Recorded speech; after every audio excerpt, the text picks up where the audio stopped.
అందరికీ నమస్కారం. నా పేరు నాగేంద్ర. మీరు చూస్తున్నారు నా యూట్యూబ్ ఛానల్ నాగేంద్ర సొల్యూషన్స్.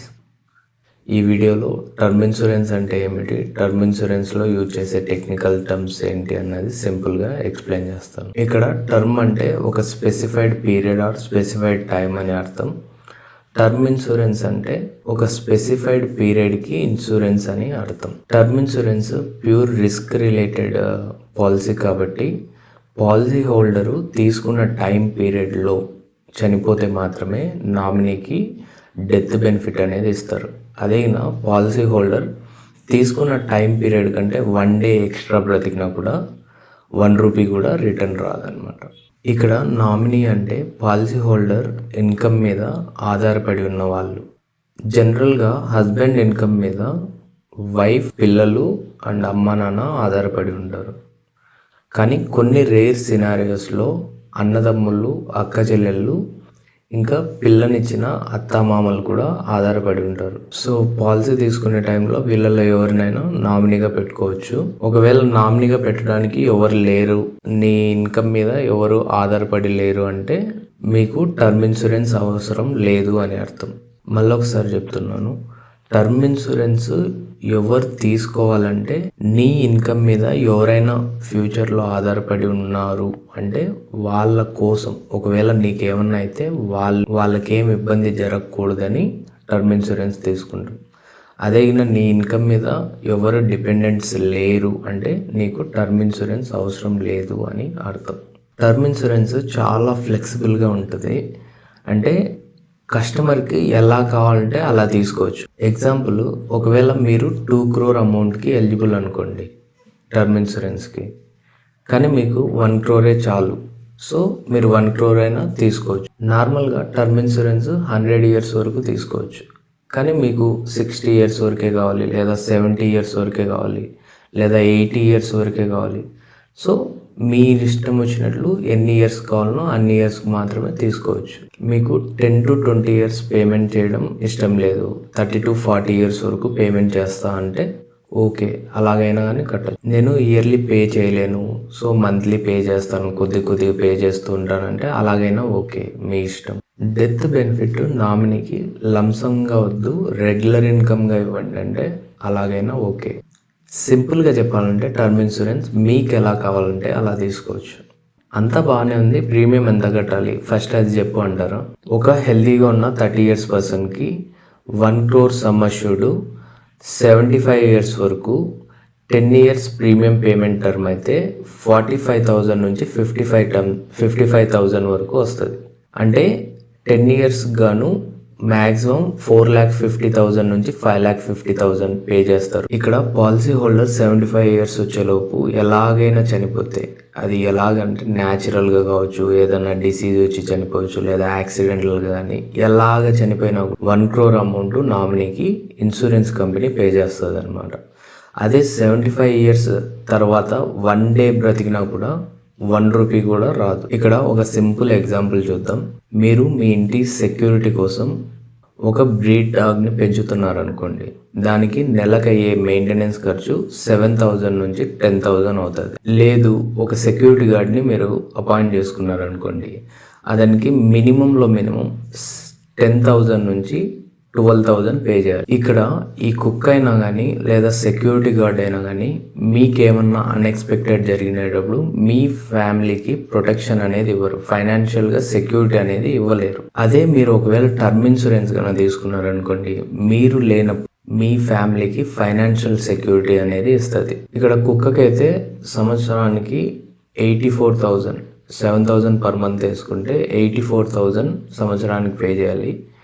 అదే సెక్యూరిటీ గార్డ్ని రిక్రూట్ చేసుకుంటే దానికి 10,000 పర్ మంత్ వేసుకున్న 1,20,000 పే చేయాలి. అదే టర్మ్ ఇన్సూరెన్స్కి అయితే మీరు 45,000 నుంచి 55,000, మ్యాక్సిమం 55,000 పే చేస్తారు సంవత్సరానికి. కానీ టర్మ్ ఇన్సూరెన్స్ మీకు రిస్క్ అయినప్పుడు మీ ఫ్యామిలీకి ఫైనాన్షియల్ సెక్యూరిటీ అనేది ఇస్తుంది. ఇక్కడ ఒకవేళ మీరు కుక్కను పెంచుకుంటే మీరు ఆ కుక్కకి మీరున్న రోజులు దానికి ఖర్చు అవుతూనే ఉంటుంది. అదే సెక్యూరిటీ గార్డ్ని పెట్టుకుంటే సెక్యూరిటీ గార్డ్ని పెట్టుకున్న రోజులు మీరు వాడికి శాలరీ పే చేస్తూనే ఉండాలి. అదే టర్మ్ ఇన్సూరెన్స్ అయితే మీరు ఓన్లీ 10 years పే చేస్తారు.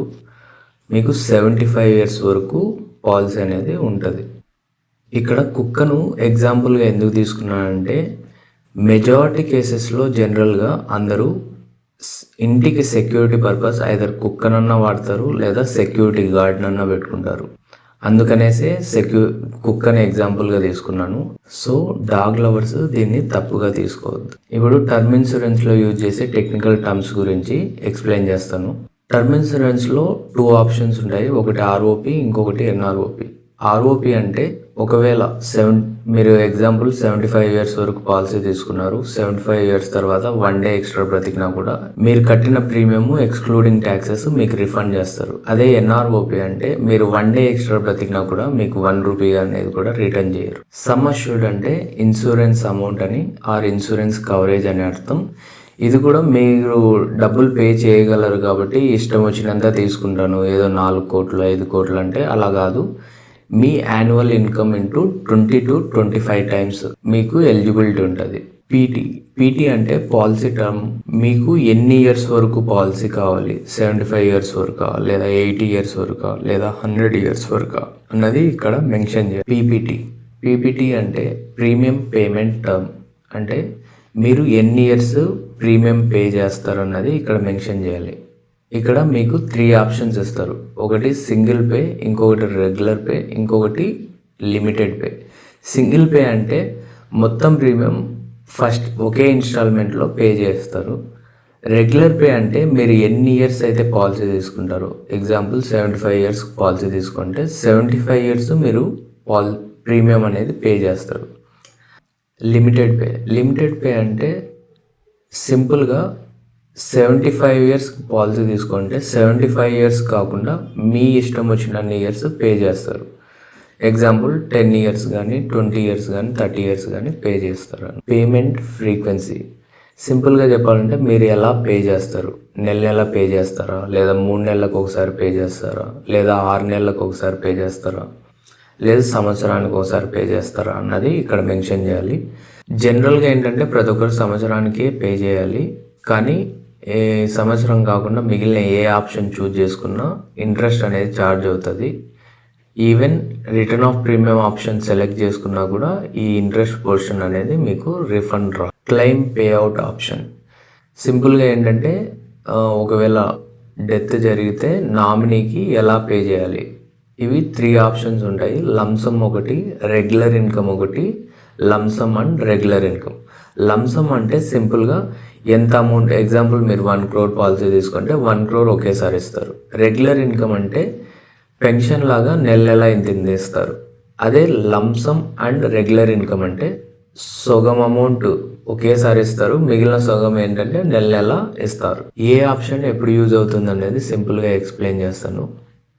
రెగ్యులర్ ఇన్కమ్ ఏంటంటే ఒకవేళ పిల్లలు మంచోళ్ళు కాదు, ఆ వచ్చిన అమౌంట్ అంతా తీసుకొని వైఫ్ని ఓల్డ్ ఏజ్ హోమ్లో జాయిన్ చేపిస్తారనే భయం మీకుంటే రెగ్యులర్ ఇన్కమ్ ఆప్షన్ చూజ్ చేసుకున్నారంటే మంత్లీ వస్తూ ఉంటుంది కాబట్టి ఆ ఇన్కమ్ కోసం ఉన్న పిల్లోళ్ళు మీ వైఫ్ని చూసుకుంటారు. ఇంకొక option lump sum and regular income.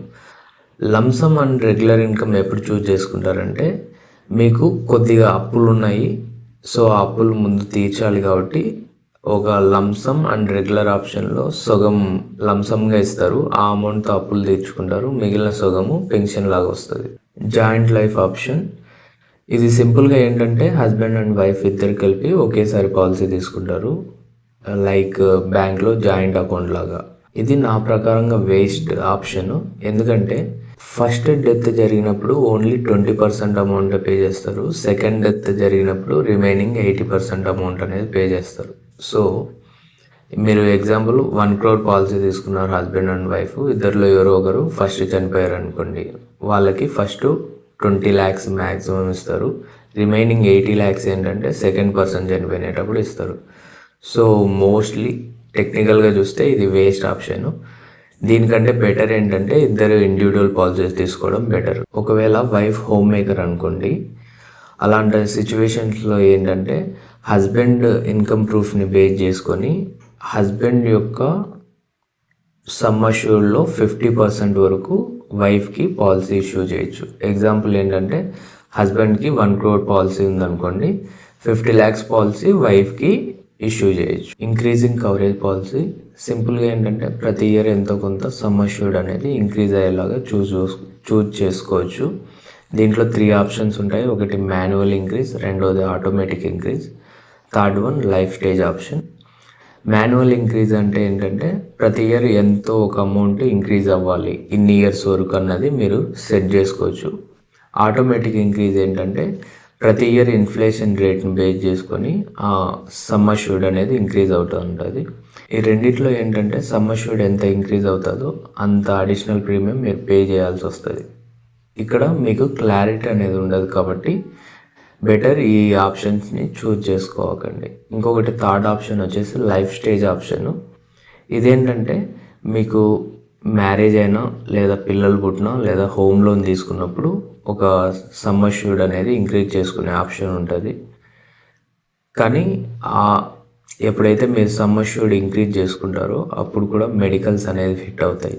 So entire ఆప్షనే waste అనమాట. దీనికంటే బెస్ట్ ఆప్షన్ ఏంటంటే ఇంకొక ఫ్రెష్ పాలసీ తీసుకోవడం చాలా బెస్ట్ ఆప్షన్. ఒక మనిషి మ్యాక్సిమం 7 పాలసీస్ తీసుకోవచ్చు. సో ఇంకొక న్యూ పాలసీ తీసుకునేది చాలా బెస్ట్ ఆప్షన్. ఇప్పటి వరకు ఈ వీడియో చూసినందుకు థ్యాంక్ యూ సో మచ్ అండి. నెక్స్ట్ వీడియోలో Tata AIA term insurance policy document గురించి ఎక్స్ప్లెయిన్ చేస్తాను. ఈ వీడియో మీకు నచ్చినట్లయితే లైక్ చేయండి, షేర్ చేయండి, సబ్స్క్రైబ్ చేయండి. అలాగే మీ ఫ్రెండ్స్ అండ్ ఫ్యామిలీ మెంబర్స్తో మన ఛానల్ని సబ్స్క్రైబ్ చేయించి నాకు సపోర్ట్ చేయండి. సైనింగ్ ఆఫ్ మీ నాగేంద్ర. జై హింద్.